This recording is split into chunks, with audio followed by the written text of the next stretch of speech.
Underworld की सबसे ताकतवर फैमिली का इकलौता वारिस तुम हो। तुम्हारे दादा का नाम सुनते ही बड़े बड़े लोग रास्ता बदल लेते हैं। तुम्हारे पिता पूरे शहर की अंधेरी दुनिया के बादशाह माने जाते हैं। उनके इशारे पर धंधे चलते हैं, फैसले होते हैं और लोगों की किस्मत रातों रात बदल जाती है। इस घर में ताकत विरासत है, डर पहचान है और हुक्म ही कानून माना जाता है। लेकिन इस पूरी कहानी में सबसे अजीब बात यह है कि इस खूंखार खानदान का सबसे लाडला बेटा यानी तुम बंदूक से नहीं, किताबों से प्यार करता है। सुबह उठते ही तुम्हारा हाथ किताब पर जाता है। दोपहर हो, शाम हो या आधी रात, तुम्हें किसी पार्टी, रेस, शिकार या धंधे में दिलचस्पी नहीं। एक दिन तुमने पूरे घर के सामने साफ साफ कह दिया कि अब तुम पढ़ाई पर ध्यान दोगे। तुमने कहा कि तुम्हारा सपना है अच्छे कॉलेज में जाना, बड़ा नाम कमाना और अपनी पहचान बनाना। बस इतना सुनना था कि कमरे का तापमान बदल गया। तुम्हारे पिता ने पहले तुम्हें ऐसे देखा जैसे तुम कोई अजीब भाषा बोल रहे हो। फिर उनकी आंखों में गुस्सा उतर आया। उन्होंने कमर से बेल्ट निकाली और मेज पर पटकते हुए कहा, तुझे हो क्या गया है? इतने होटल, इतनी जमीन, इतना पैसा, इतनी पहुंच, ये सब किसके लिए जोड़ा है? और तू कह रहा है कि पढ़ लिख कर नौकरी करेगा? उनकी नजर में तुम्हारा सपना बेइज्जती था। उन्हें लगता था कि पढ़ाई आम लोगों की मजबूरी होती है। ताकतवर लोग किताबें नहीं, लोग पढ़ते हैं। उनका गुस्सा बढ़ता गया। जो सीखा जाएगा वो धंधे में सीख। लेकिन तुम्हारे मन में एक बात और थी जो किसी को पता नहीं थी। ये जिंदगी तुम्हारी पहली जिंदगी नहीं थी। तुम दोबारा जन्म लेकर यहां आए थे। पिछली जिंदगी की हर बात साफ तो नहीं थी, मगर इतना याद था कि तुमने पहले भी कुछ खोया था। शायद मौका, शायद समय, शायद खुद को। इस बार तुमने मन ही मन तय किया था कि बस आराम से जीना है। इतने बड़े घर में पैदा हुए हो तो मजे करोगे, पैसे उड़ाओगे और दुनिया को दूर से देखते हुए जिंदगी निकाल दोगे। तुम्हें लगा था कि यह जीवन आसान रहेगा।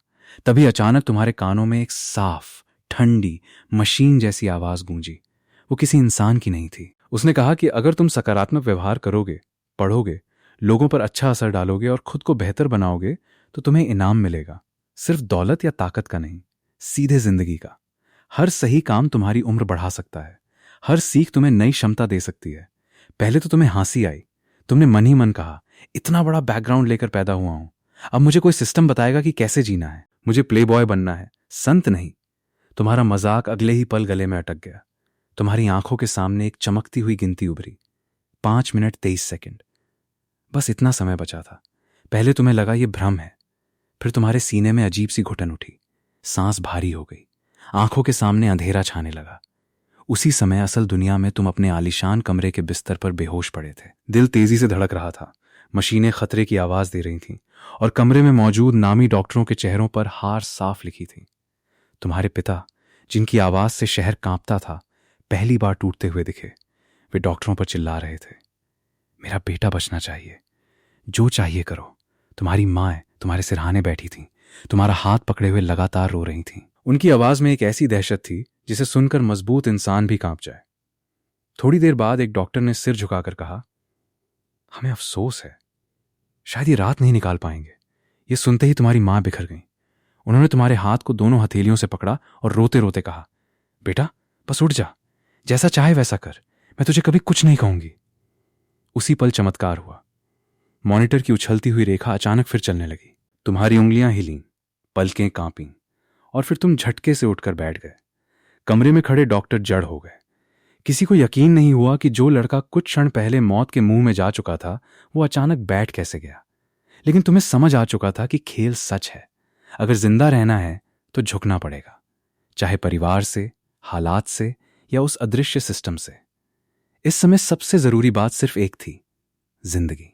तुमने अपनी माँ की तरफ देखा और पहली बार पूरी सच्चाई से कहा, माँ अब मैं बदल जाऊंगा, मैं पढ़ाई करूंगा, अच्छे से पढ़ूंगा, आपको मुझ पर शर्मिंदा नहीं होने दूंगा। माँ कुछ पल तुम्हें देखती रहीं। उन्होंने माथा छुआ, जैसे जांच रही हो कि कहीं बुखार ने दिमाग पर असर तो नहीं कर दिया। फिर वे और जोर से रोने लगीं। उन्हें सच में लगा कि मौत के डर ने तुम्हें उल्टा सीधा बोलने पर मजबूर कर दिया है। तुम्हारे पिता भी पहले तो चुप रहे, फिर चेहरे पर गुस्सा लौटा। तुम्हारी बात उन्हें बीमारी से ज्यादा खतरनाक लगी। तुमने दोबारा कहा, मैं सच बोल रहा हूं, मैं पढ़ना चाहता हूं, मैं अच्छे कॉलेज में जाऊंगा। बस इतना सुनते ही तुम्हारे पिता ने बेल्ट उठा ली। तू पढ़ेगा? मैं तेरे स्कूल की ईंट से ईंट बजा दूंगा। पढ़ाई करके क्या करेगा? किताबें तेरी जान नहीं बचाएंगी। तुम्हारे मन में तुरंत जवाब आया, उन्हें क्या पता, अब किताबें ही तुम्हारी जान बचाएंगी। मगर तुमने ये बात जुबान पर नहीं आने दी। इस घर में सच भी सही समय पर ही बोला जाता है। अभी तुम्हें लड़ाई नहीं, वक्त चाहिए था। बात किसी तरह शांत हुई और तुम अपने कमरे में लौट आए। बिस्तर पर बैठते ही फोन उठाया। सबसे ऊपर एक मैसेज चमक रहा था, बाई रुओश्वे का। उसने लिखा था कि तुम जैसे निकम्मे, बेशर्म और बिगड़ैल लड़के से उसका कोई रिश्ता नहीं हो सकता। उसने साफ कहा कि दोबारा उसके सामने मत आना। मैसेज पढ़ते ही पुरानी यादें धीरे धीरे साफ होने लगीं। असली लू चेन ने उस लड़की का जीना हराम कर रखा था। वो उसे पसंद करता था, लेकिन उसका तरीका प्यार नहीं, पीछा करना था। तुम्हारे दिमाग में एक एक करके सारी हरकतें घूमने लगीं। कभी पूरे स्कूल के सामने फूलों का ढेर लेकर खड़ा हो जाना, कभी उसके क्लासरूम के बाहर रास्ता रोक लेना, कभी दोस्तों के साथ मिलकर दिखावा करना, कभी स्कूल के रेडियो रूम में घुसकर सबके सामने लंबे लंबे इजहार करना। जिसे वो रोमांस समझता था, सामने वाली लड़की उसे बेइज्जती समझती थी। बाई रुओश्वे अच्छे घर की, पढ़ने वाली, स्वाभिमानी लड़की थी। उसके लिए ये सब किसी सजा से कम नहीं रहा होगा। तुम्हें पहली बार महसूस हुआ कि पुराने मालिक ने सिर्फ अपनी छवि नहीं बिगाड़ी थी, बल्कि दूसरों को भी तकलीफ दी थी। तुमने फोन एक तरफ रख दिया। मन में साफ फैसला हो गया, अब उसके पीछे नहीं भागना। फिलहाल सबसे जरूरी काम है खुद को जिंदा रखना। तुमने कमरे की अलमारी खोली। उम्मीद थी कि शायद वहां स्कूल की किताबें मिलेंगी और तुम उसी वक्त पढ़ाई शुरू कर दोगे, मगर अंदर का नजारा देखकर तुम ठिठक गए। कुछ किताबें मार्शल आर्ट्स पर थीं, कुछ ऐसी अजीब चीजों पर जिनका स्कूल से कोई लेना देना नहीं था। कुछ तो इतनी बेहूदगी से भरी थीं कि देखकर हंसी भी आई और झुंझलाहट भी, जैसे किसी ने पढ़ाई के नाम पर घर को तमाशा बना रखा हो। बहुत देर ढूंढने के बाद तुम्हें एक ऐसी किताब मिली जो कम से कम किसी काम की लग रही थी। तुमने उसे हाथ में लिया और सावधानी से खोला। जैसे ही तुम पढ़ने लगे, वही सिस्टम वाली आवाज फिर आई, पठन सफल, जीवन अवधि में 1 मिनट की बढ़ोतरी। तुमने पलकें झपकाईं, फिर अगला हिस्सा पढ़ा, फिर आवाज आई, फिर 1 मिनट और। अब तुम्हें समझ आने लगा था कि यह कोई मजाक नहीं, किताबें सच में समय बढ़ा रही हैं। ज्ञान अब सिर्फ जानकारी नहीं रहा, तुम्हारे लिए वो सांसों का खजाना बन गया। उस रात तुम रुके नहीं, जो भी काम की चीज हाथ लगी पढ़ते गए। कुछ चीजें समझ में आईं, कुछ अजीब लगीं, लेकिन हर पन्ना जैसे तुम्हारे भीतर कोई नया दरवाजा खोलता जा रहा था। तुम्हें महसूस हुआ कि सिर्फ समय नहीं बढ़ रहा, शरीर भी बदल रहा है। सांसें हल्की हो रही हैं, दिमाग तेज चल रहा है, याद रखने की ताकत बढ़ रही है। मार्शल आर्ट्स वाली किताब का असर तो और भी अलग था, जैसे कुछ सिद्धांत सीधे दिमाग में नहीं, शरीर में उतर रहे हों। रात कब बीत गई पता ही नहीं चला। जब आखिर तुमने किताब बंद की, तब तक तुम्हारी उम्र में कई दिन जुड़ चुके थे। सुबह उठे तो कमरे का नजारा फिर वही था। महंगा फर्नीचर, पर्दे, सजे हुए कपड़े और दर्जनों नौकर। लेकिन तुम्हारे भीतर रात भर में कुछ बदल चुका था। पहले यही सब चीजें तुम्हें आराम देती थीं। अब तुम्हें लग रहा था कि असली राहत उस समझ में है जो तुम्हें मिल रही है। नौकरों ने तुम्हें तैयार किया, स्कूल बैग दिया और बाहर तक छोड़ने आए। जाते जाते उनमें से एक ने धीरे से याद दिलाया, छोटे मालिक। मालिक ने कहा है कि क्लास में पढ़ाई पर ध्यान मत देना, सबसे जरूरी काम है मिस बाई के करीब जाना। तुम्हें उसकी बात पर हल्की हंसी आई। अब दुनिया को क्या पता कि तुम्हारी असली दौड़ किसी लड़की के पीछे नहीं, समय के पीछे है। कुछ देर बाद तुम्हारी गाड़ी यून हाई शहर के 13वें हाई स्कूल के बाहर रुकी। स्कूल का नाम सुनने में भले भारी लगता था, मगर माहौल कुछ और ही था। चारों तरफ अव्यवस्था, ढीला अनुशासन, आधी अधूरी सख्ती और बच्चों में पढ़ाई से ज्यादा शरारत। यहां कई बच्चे स्कूल यूनिफॉर्म में होते थे, पर मानसिकता सड़क वाली होती थी। तुम्हें समझने में देर नहीं लगी कि तुम्हारे पिता ने तुम्हें यहां पढ़ने के लिए नहीं भेजा। वे चाहते थे कि खराब माहौल तुम्हें उसी मिट्टी का बना दे जिससे वे खुद बने थे, सख्त, चालाक और बेरहम। जैसे ही तुम गाड़ी से उतरे, कुछ लड़के दौड़ते हुए तुम्हारे पास आ गए। बाल रंगे हुए, चाल में फालतू का रौब, चेहरे पर खुशामदी मुस्कान। ये पुराने लू चेन के पीछे घूमने वाले छोटे भाई थे। वे हाल पूछने लगे। कोई बोला कि तुम्हारी तबीयत की खबर सुनकर सब परेशान थे, कोई बोला कि आज किसे सबक सिखाना है। तुमने बस हल्का सा इशारा करके उन्हें हटाया और सीधे क्लास की तरफ बढ़ गए। उनके लिए यह भी नई बात थी। पहले वाला लू चेन ऐसे लोगों के बिना एक कदम नहीं चलता था। क्लास में जाकर तुम अपनी सीट पर बैठे, दराज खोली और किताबें निकाली। आधी धूल में दबी, आधी मुड़ी तुड़ी, कुछ बिल्कुल नई जैसी, क्योंकि कभी खोली ही नहीं गई थी। तुमने उन्हें मेज पर फैलाया और मन ही मन सोचा, यही है मेरे असली खजाने। तभी दरवाजे पर हलचल हुई। पूरी क्लास की नजर एक साथ उधर उठी। वहां बाई रुओश्वे खड़ी थी। लंबे बाल, साफ चेहरा, तेज आंखें और ऐसा व्यक्तित्व कि लोग चाहें या न चाहें उसकी मौजूदगी नोटिस करनी ही पड़े। वो सीधे तुम्हारी डेस्क तक आई और गुस्से में बोली, तुमने मेरे मैसेज का जवाब क्यों नहीं दिया? तुम्हें क्या लगता है उम्मीद देकर हट जाओगे? मैं जिंदगी भर अकेली रहना पसंद करूंगी, लेकिन तुम जैसे इंसान को कभी नहीं चुनूंगी। अब दोबारा मेरे पीछे मत आना। वो लगातार बोलती गई। पहले वाले तुम्हारे लिए ये सुनना शायद असंभव होता, लेकिन अब तुमने सिर तक नहीं उठाया। तुम बस किताब देखते रहे। जब वो चुप हुई तब तुमने बहुत साधारण आवाज में कहा, कह लिया? अब हटो, मेरी पढ़ाई मत खराब करो। पूरी क्लास सन्न हो गई। लड़कों को लगा आज जरूर कोई बड़ा ड्रामा होगा। बाई रोशवे भी कुछ पलों के लिए ठहर गई। उसे यकीन नहीं हुआ कि तुमने न सफाई दी, न पीछे आए, न विनती की। उसके मन में तुरंत शक पैदा हुआ कि शायद तुम कोई नया खेल खेल रहे हो, दूरी बनाकर जिज्ञासा जगाने वाला खेल। मगर तुम्हारी आंखें किताब पर थीं, चेहरा सपाट था और उसमें बनावट नहीं थी। वो तमतमाई, पलटी और बिना कुछ बोले बाहर चली गई। जाते जाते भी उसने उम्मीद की होगी कि तुम पीछे आओगे, मगर तुम नहीं उठे। उसके निकलते ही क्लास में फुसफुसाहट शुरू हो गई।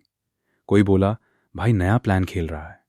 कोई बोला, नहीं, आज सच में कुछ गड़बड़ है। मगर तुम्हें किसी की बात सुनाई ही नहीं दे रही थी। तभी एक नई महिला क्लास में आई। उनके आते ही माहौल बदल गया। वे थी लिन यूए, नई क्लास टीचर। लंबा कद, आत्मविश्वास से भरा चेहरा, साफ आवाज और ऐसी शख्सियत कि शरारती लड़कों ने भी एक पल को खुद को संभाल लिया। उन्होंने बोर्ड के सामने खड़े होकर अपना परिचय दिया और कहा कि आगे से वे इस क्लास को संभालेंगी। लेकिन लिन यूए सिर्फ टीचर बनकर नहीं आई थी। उनके मन में एक गुप्त जिम्मेदारी थी। उन्हें बताया गया था कि लू परिवार की जड़ तक पहुंचने का रास्ता उसके इकलौते वारिस से होकर जा सकता है। सूचना यह थी कि लू चेन एक बिगड़ैल, घमंडी और लापरवाह लड़का है, जिसे थोड़ा उकसाकर, थोड़ा फुसलाकर, थोड़ा परख कर इस्तेमाल किया जा सकता है। मगर तुम्हें किताब में डूबा देख उनका अनुमान हिल गया। वे तुम्हें गौर से देखती रहीं। क्या ये वही लड़का है जिसके बारे में इतना सुना गया, या ये सिर्फ एक अभिनय है? क्लास शुरू हुई, मगर ज्यादा देर शांत नहीं रही। कुछ छात्र फुसफुसाने लगे, किसी ने मजाक किया, फिर आवाजें बढ़ती गईं। लिन यूए ने पहले समझाया, फिर सख्ती दिखाई। कुछ पल के लिए क्लास चुप भी हुई, लेकिन फिर वही शोर शुरू हो गया। कई लड़के उनके गुस्से से डरने के बजाय उसे खेल की तरह लेने लगे। कोई इशारे करने लगा, कोई उल्टे सवाल पूछने लगा, कोई टीचर की शक्ल और अंदाज पर घटिया टिप्पणी तक करने लगा। लिन यूए अंदर ही अंदर भड़क रही थीं, लेकिन अभी उन्हें संयम बनाए रखना था। उधर तुम्हारे सामने खुली किताब पर आंखें थीं, पर शब्द दिमाग में नहीं उतर रहे थे। सिस्टम की आवाज बार बार याद दिला रही थी कि सिर्फ पढ़ना काफी नहीं, असर भी चाहिए। शोर तुम्हारा समय खा रहा था। तुमने कुछ मिनट सहा, फिर अचानक तुम्हारा धैर्य टूट गया। तुम ऐसे खड़े हुए कि कुर्सी पीछे सरक गई। क्लास चौंक गई। तुम्हारी आवाज बिजली की तरह गूंजी, बस, सब चुप। कुछ ही सेकंड में शोर दब गया। फिर तुमने एक एक शब्द पर जोर देते हुए कहा, स्कूल पढ़ने की जगह है। तुम्हारे माए बाप मेहनत करके तुम्हें यहां भेजते हैं। सरकार पढ़ाई का मौका देती है, और तुम लोग इसे मजाक बना रहे हो। तुम रुके नहीं। खुद नहीं पढ़ना तो मत पढ़ो, लेकिन दूसरे की पढ़ाई बर्बाद मत करो। शरारत करनी है तो बाहर जाकर करो। यहां किसी का भविष्य बन सकता है। जिसे फर्क नहीं पड़ता वो कम से कम दूसरों का वक्त बर्बाद न करे। तुम्हारी आवाज में सिर्फ गुस्सा नहीं था, एक सच्चाई भी थी। ऐसा लग रहा था जैसे तुम केवल उन्हें नहीं, अपने पुराने रूप को भी डांट रहे हो। क्लास पर गहरा असर पड़ा। जो लड़के अभी तक हंस रहे थे वे चुप हो गए। कईयों ने पहली बार तुम्हें अलग नजर से देखा। लिन यूए भी हैरान थी। उन्हें लगा था तुम मुसीबत होगे, मगर इस समय तुम वही कर रहे थे जो एक जिम्मेदार छात्र करता है, शायद उससे भी ज्यादा। उसी पल सिस्टम ने तुम्हें इनाम दिया। तुम्हारे मन में आवाज आई कि तुम्हारे सकारात्मक व्यवहार ने कई लोगों को प्रभावित किया है। तुम्हारी उम्र में कई घंटे बढ़ा दिए गए हैं। साथ ही तुम्हें एक रहस्यमय उपहार भी मिला। तुमने मन ही मन उसे स्वीकार किया। अगले ही पल तुम्हारे पूरे शरीर में एक गर्म लहर सी दौड़ी। सीना हल्का हुआ, थकान उतरी, सांसें और साफ लगीं, जैसे अंदर बैठी कोई पुरानी खराबी धीरे धीरे मिट रही हो। अब पढ़ाई तुम्हें बोझ नहीं लग रही थी। तुमने फिर किताब उठाई और गणित में डूब गए। सवालों के ढांचे, सूत्रों की लय, तर्क की सीढ़ियां, सब जैसे एक एक करके खुलते चले गए। जहां पहले दिमाग अटकता, अब वहां रास्ता बनता जा रहा था। तुमने एक के बाद एक अध्याय पढ़े। हर समझ नई सांस की तरह महसूस हो रही थी। छुट्टी तक आते आते तुम्हें एहसास हो चुका था कि ज्ञान अब सिर्फ इज्जत पाने का रास्ता नहीं, जीने का तरीका बन चुका है। शाम हुई, सूरज ढलने लगा और तुम हल्के कदमों से स्कूल गेट की तरफ बढ़े। उसी समय तुम्हारी नजर थोड़ी दूर खड़ी एक लड़की पर पड़ी। वो सफेद स्कर्ट पहने थी, बैग सीने से चिपकाए खड़ी थी और उसके चेहरे पर साफ डर लिखा था। उसके आसपास कुछ लड़के मंडरा रहे थे। वे उसे घेर कर बात कर रहे थे। किसी ने फिल्म का नाम लिया, किसी ने डेट की बात की, किसी ने बेहुदा मजाक किया। लड़की बार बार कह रही थी, मुझे जाने दीजिए, मेरी माँ बीमार है, मुझे काम पर जाना है। लेकिन कोई उसे जाने देने के मूड में नहीं था। तुम वहीं रुक गए। जो लड़के उसे परेशान कर रहे थे वे उम्र में बड़े नहीं थे, पर गंदा आत्मविश्वास उनमें कूट कूट कर भरा था। वे जानते थे कि डराना आसान है। लड़की जितना विनती करती वे उतना और पास आते। एक ने तो खुलेआम कहा कि अगर वो मान जाए तो स्कूल में कोई उसे तंग नहीं करेगा। दूसरे ने अपनी झूठी पहुंच गिनानी शुरू कर दी। कौन उसका भाई है, कौन किसका आदमी है, किसका नाम लेते ही लोग पीछे हट जाते हैं। उनकी हर बात में वही सड़ी हुई ताकत थी जिसे तुम बहुत करीब से जानते थे। दूर खड़ी लिन यूए भी ये सब देख रही थीं। उन्होंने तुम्हें उधर बढ़ते देखा और एक पल को सोचा कि अब शायद असली रंग सामने आएगा। आखिर तुम्हारी पुरानी छवि ऐसी ही थी। उन्हें लगा तुम शायद उन लड़कों के साथ जा खड़े होगे या तमाशा और बढ़ाओगे, लेकिन तुम सीधे उनके सामने जाकर रुके और बहुत शांत लहजे में कहा, इसे छोड़ दो। लड़कों ने पहले तुम्हें ऊपर से नीचे तक देखा, फिर हंसने लगे। उनमें से एक बोला, कौन है बे तू, हीरो बनेगा? लड़की ने घबराकर तुम्हारी तरफ देखा और फौरन कहा, आप जाइए, ये लोग बहुत खराब हैं, आपकी वजह से मुसीबत बढ़ जाएगी। लेकिन अब बात सिर्फ उस लड़की की नहीं रह गई थी। तुम्हें अपने सामने फिर वही पुरानी दुनिया दिखाई दे रही थी, जहां ताकत का मतलब कमजोर को दबाना समझा जाता है। तुम पीछे नहीं हटे। तुमने जमीन पर पड़ी खाली कैन उठाई और बिना चेतावनी दिए सामने वाले लड़के के सिर पर दे मारी। आवाज तेज थी और उसके साथ उसका संतुलन भी टूट गया। बाकी सब एक साथ भड़क उठे। वे तुम्हारी तरफ दौड़े, मानो कुछ ही सेकंड में तुम्हें जमीन पर गिरा देंगे। मगर उन्हें अंदाजा नहीं था कि तुम अब पहले वाले लू चेन नहीं रहे। पहला लड़का जैसे ही पास आया, तुमने उसका हाथ मोड़कर उसे किनारे फेंक दिया। दूसरे की छाती पर धक्का मारा, तीसरे के पेट पर वार किया। कुछ ही पलों में हालात पलट गए। जो लोग अभी तक संख्या के भरोसे अकड़ रहे थे, वे जमीन पर पड़े कराह रहे थे। किसी के होंठ कट गए, कोई घुटनों के बल गिरा, कोई उठने की कोशिश करके फिर बैठ गया। तुम्हारी चाल में घबराहट नहीं थी, हर हरकत नपी तुली थी। दूर खड़ी लिन यूए की आंखें फैल गईं। उन्हें पहली बार एहसास हुआ कि तुम्हारी ताकत दिखावे वाली नहीं, असली है। तुमने लड़की की तरफ मुड़कर कहा, चलो मैं तुम्हें घर छोड़ देता हूं। लड़की शायद अब भी यकीन नहीं कर पा रही थी कि यह सब इतनी जल्दी खत्म हो गया। लेकिन बात खत्म नहीं हुई थी। जमीन पर पड़े लड़कों में से एक ने गुस्से और शर्म में चिल्लाकर कहा, रुक, अगर आज गया ना तो लोगों को बुलाकर तेरा खेल खत्म कर देंगे और इसकी बीमार मां को भी नहीं छोड़ेंगे। इस बार तुम्हारी आंखों का भाव बदल गया। तुमने धीरे से उसकी तरफ देखा और कहा, ठीक है, जिसे बुलाना है बुला लो, मैं यहीं खड़ा हूं। लड़की घबरा गई। उसने सोचा तुम चले क्यों नहीं जाते। उसे मालूम था कि ये लड़के अकेले नहीं हैं। स्कूल में इनके पीछे कई और दबंग लड़के हैं, लेकिन तुमने कदम नहीं हटाया। तुम्हारे भीतर अब डर से ज्यादा ठहराव था। कुछ ही देर में दूर से शोर आने लगा, फिर भीड़ दिखाई दी। 1, 2, 10, 20 नहीं, पूरा झुंड। उनमें से आगे एक बहुत लंबा भारी शरीर वाला लड़का था। सब उसे ब्लैक बेयर कहते थे। उसकी चाल से साफ था कि यहां वही नेता है। जमीन पर पड़े तीनों लड़के उसे देखकर खुश हो गए। उन्हें लगा अब तुम्हारा बचना मुश्किल है। ब्लैक बेयर आगे बढ़ा।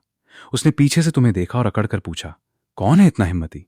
मगर जैसे ही तुम उसकी तरफ पलटे, उसकी सारी अकड़ उड़ गई। हाथ में पकड़ी सिगरेट कांप गई। चेहरे का रंग बदल गया। उसने तुम्हें पहचाना, लू परिवार का वारिस। उसका गला सूख गया। कुछ पल तक वो शब्द ही नहीं निकाल पाया। फिर लगभग हकलाते हुए बोला, भाई लू, आप? उसके पीछे खड़े लड़के भी एक एक करके समझने लगे कि किससे उलझने चले आए हैं। भीड़ का शोर धीरे धीरे सन्नाटे में बदल गया। जो 3 लड़के अभी तक तुम पर गरज रहे थे, उनके चेहरों का घमंड गायब हो गया। ब्लैक बेयर ने बिना देर किए उन्हें थप्पड़ जड़ दिए। अंधे हो क्या? किससे पंगा लिया है पता भी है?